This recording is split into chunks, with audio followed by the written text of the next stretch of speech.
Hi, I'm Olivia Mode-Cater, and I am the founder and CEO of Dance at Tips. In today's video, we are going to be talking about two types of blended learning models and how they work for dance teachers. The first blended learning model that we're going to be taking a look at is station rotations, and the second one we'll be looking at is called flipped classroom. So without further ado, let's jump right in.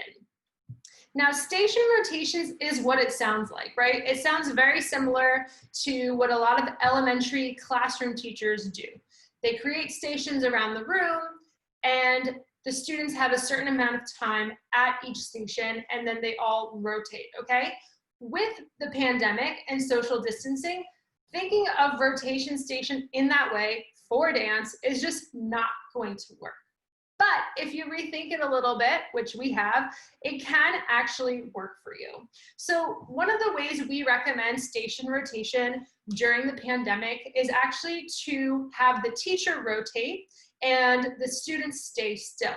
So if you were to have three groups, like we've kind of shown here, the blue group, the red group, and the green group, you could assign each of those three groups something different to do.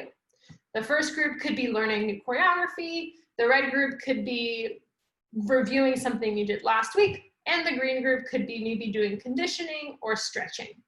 When it's time to rotate, the teacher would move then to the next group, and the other students would do a different activity. So this is a way to kind of switch it up into the classroom and allow students to have the sense of moving even though they're not actually moving through space. Because to be honest, having that sense of flow and rhythm in dance is going to be hard with social distancing. So if you switch it up using rotations and having you move from group to group and having students do different things, it'll really help have the sense of pacing and that the kids are doing something new. Now, another way that you can think about station rotation is actually think about it in terms of big groups. Now, this will actually make more sense if you're in a situation of blended learning where you have one group of kids online, one group of kids in person, and then they have to flip-flop.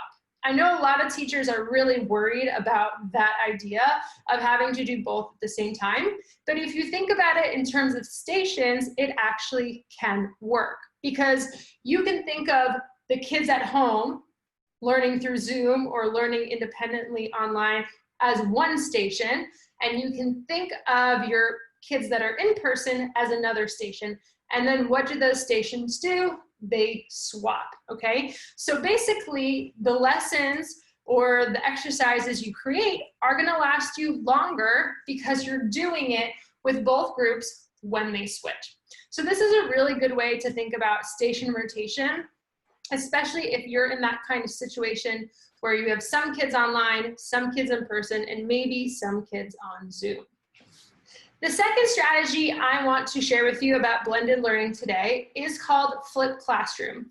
Now, this has been a buzzword in the education world for a while now, but this strategy is actually a really awesome one and can work really well for dance if you are teaching online and in person through blended learning. The idea of a flipped classroom is that what the students do for homework and what the students do in class switches, okay? So in a traditional classroom model, the kids learn new things with the teacher during class time, right? When we teach new choreography, when we teach new exercises, we do them when the students are with us in the room. Then, normally, in a traditional classroom model, they go home and they practice without you. So a flipped classroom is flipping that on its head. The students learn new choreography, new exercises, new things at home by themselves, and then when they're with you, that's when they practice. I love this idea for blended learning because it really makes sense, right? You as the expert, as the dance teacher, you have the critical eye.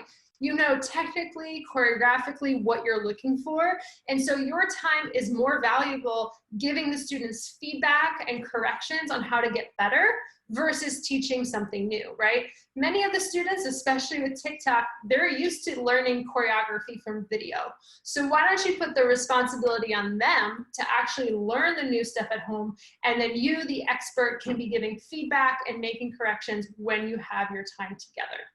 I love this strategy. I have been using it since the beginning of the pandemic, and I definitely recommend that you try it out.